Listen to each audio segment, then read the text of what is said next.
اعوذ باللہ من الشیطان الرجیم بسم اللہ الرحمن الرحیم۔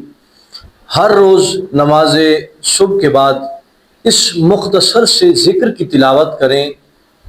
خداوند متعال آپ کی تمام پریشانیوں کو حل فرمائے گا، تمام بیماریوں کو دور فرمائے گا اور آپ کی دعاؤں کو مستجاب فرمائے گا۔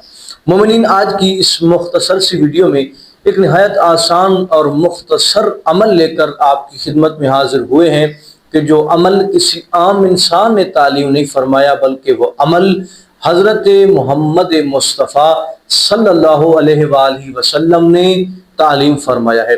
نہایت آسان اور مختصر عمل ہے جس عمل کو ہر انسان آسانی کے ساتھ بجا لا سکتا ہے۔ ایک مختصر سا ذکر ہے، ایک جملے کہ جتنا یہ ذکر ہے جس کی آپ نے تلاوت کرنی ہے، اور اس کے بے شمار فوائد ہیں۔ سب سے پہلے اس کے فائدے سن لیں اور پھر میں آپ کو بتاتا ہوں، اور سکرین پر بھی ہم لگا دیں گے کہ یہ جو ذکر آپ نے تلاوت کرنا ہے یہ ذکر کون سا ہے۔ سب سے پہلے یہ یاد رکھیں کہ نبی اکرم نے ارشاد فرمایا کہ جو انسان نماز صبح کے بعد اس ذکر کو 10 مرتبہ تلاوت کرتا ہے، خداوند متعال ان چند بیماریوں سے، ان چند مشکلات پریشانیوں سے اسے محفوظ رکھتا ہے۔ اس میں سب سے پہلی یہ کہ خدا اسے اندھے پن سے محفوظ رکھتا ہے۔ خدا اس ذکر کی تلاوت کرنے والے کو بہرے پن جیسی بیماری سے محفوظ رکھتا ہے۔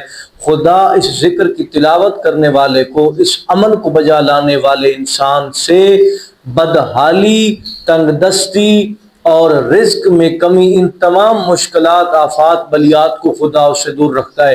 اگر آپ چاہتے ہیں کہ آپ اندھے پن کا شکار نہ ہوں، بہرے پن کا شکار نہ ہوں، خدا آپ کو وسیع سے وسیع تر رزق عطا فرمائے اور کبھی آپ کو بڑھاپا نہ آئے، تو حضرت رسول خدا کا یہ بتایا ہوا عمل اپنی زندگی کا معمول بنا لے۔ کرنا کیا ہے؟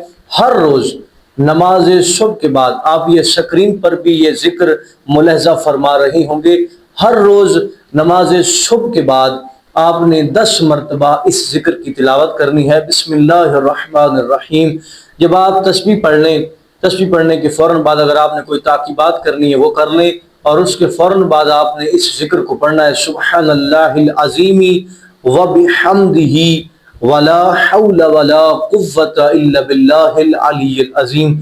دوبارہ ملاحظہ فرمائیں، سبحان اللہ العظیم وبحمدہ ولا حول ولا قوت الا باللہ العلی العظیم۔